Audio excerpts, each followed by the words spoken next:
The radar screen in the 2004 Nimitz encounter flickered. Commander Fravor stared at the monitor, his eyes tracking a white, oval object hovering at 60,000 feet. It lacked wings, rotors, or exhaust plumes. It was a ghost in the machine.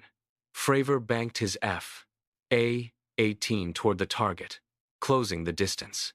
The object mirrored his movement instantly, a perfect, mocking reflection of his flight path. Then, the impossible happened. The craft dropped from the sky to the ocean's surface in less than a second. It did not descend. It vanished from one altitude and appeared at another. Fravor dove, his hands gripping the controls, his mind racing to compensate for the sudden shift in geometry. He tried to lock his weapons, but the target accelerated. It left no wake in the water, no ripple, no sound. It simply ceased to be in his airspace. Fravor leveled out, scanning the empty blue, his heart hammering against his ribs. The object defied every law of aerodynamics he knew. He was a pilot trained for engagement, but here, he was merely a spectator to a technology that treated the laws of physics as suggestions. The sky was empty again. The sky over the Antarctic ice was a blinding, featureless white in 1947. Admiral Richard Byrd stood on the deck of the USS Mount Olympus, his binoculars fixed on the horizon. Operation High Jump was officially a mapping mission, a routine survey of the frozen continent. But the logs Byrd kept in his private cabin told a different story. He watched as the surface of the permafrost fractured. From deep beneath the ice, silver disks rose vertically, climbing into the atmosphere with impossible acceleration. They moved at speeds exceeding sound, yet there was no sonic boom, no vibration in the air, no warning. The silence of the Antarctic was absolute, broken only by the hum of the departing craft. Byrd lowered his binoculars, his hands gripping the cold railing. His journals recorded more than just sightings.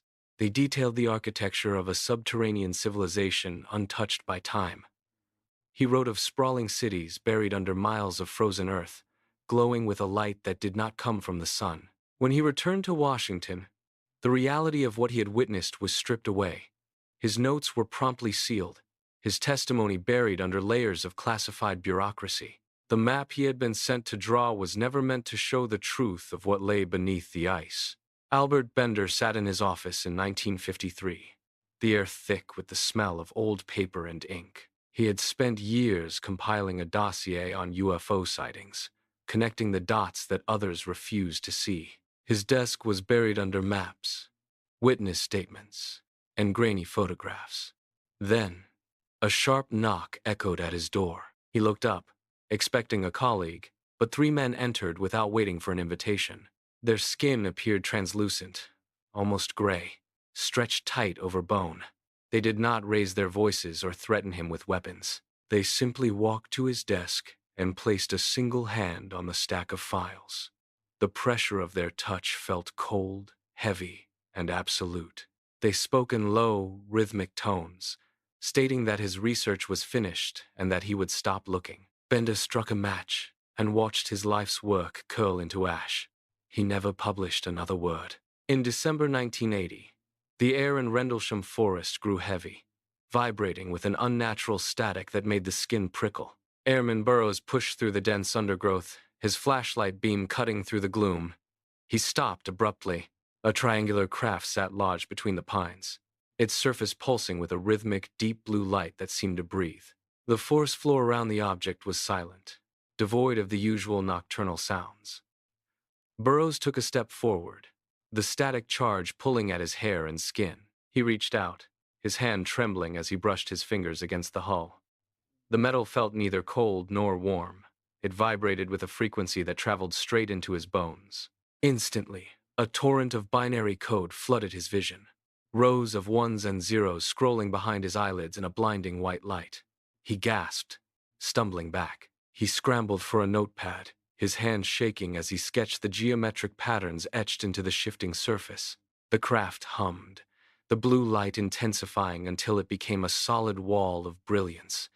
Then, it lifted, rising vertically without a sound.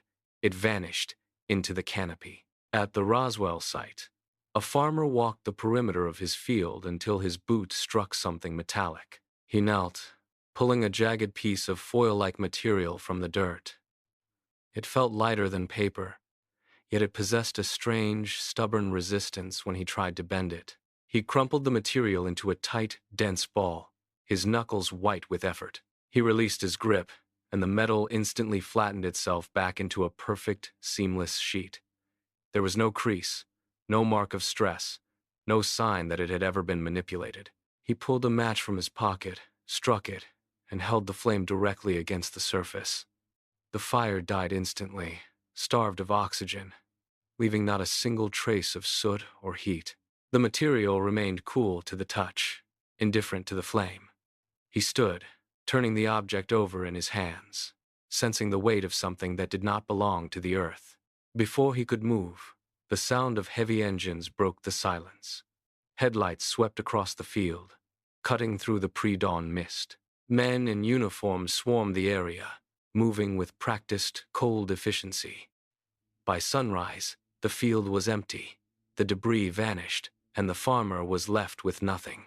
Deep within the limestone cave, an explorer clicked his flashlight off. The darkness was absolute, a heavy weight that pressed against his eyes. He stood perfectly still, letting his pulse slow. Then, the rhythm changed.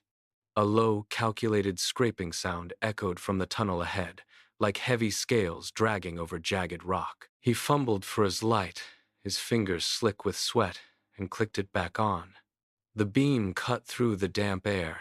He took a step forward, his boot sinking into the soft, wet mud. He froze. A footprint lay pressed into the earth.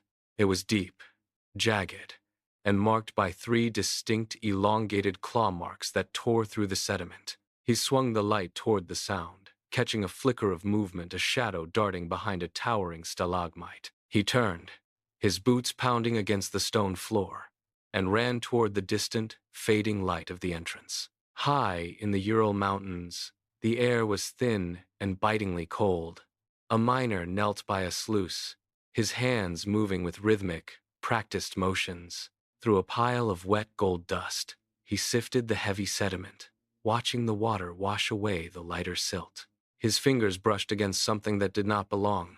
He pulled it out, holding it up to the dim light. It was a tiny, coiled spring, no larger than a grain of sand. He wiped the grit from its surface, revealing a metallic sheen that remained untarnished by the damp earth. The coils were perfectly uniform, a feat of engineering that required immense heat and precision tools to achieve. He turned it over, the metal catching the light with an unnatural, sharp clarity. Carbon dating would later confirm the impossible. The object was 20,000 years old. It had been forged in an era defined by stone tools and primitive fire. He stared at the spring, his breath hitching in the freezing air. It was not a relic of the past. It was a ghost of a technology that should not have existed. The weight of the tiny object felt immense. In a windowless room in Maryland, the air was heavy with the hum of cooling fans.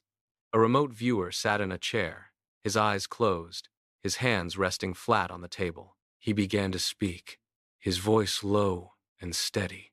He described a vast, empty desert in the Middle East, the heat shimmering off the sand. He tracked a craft moving silently across the dunes, its metallic surface reflecting the harsh sun. He followed its path, narrating every turn and altitude change to the officer sitting in the shadows.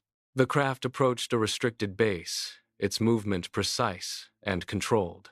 Suddenly, the viewer stopped.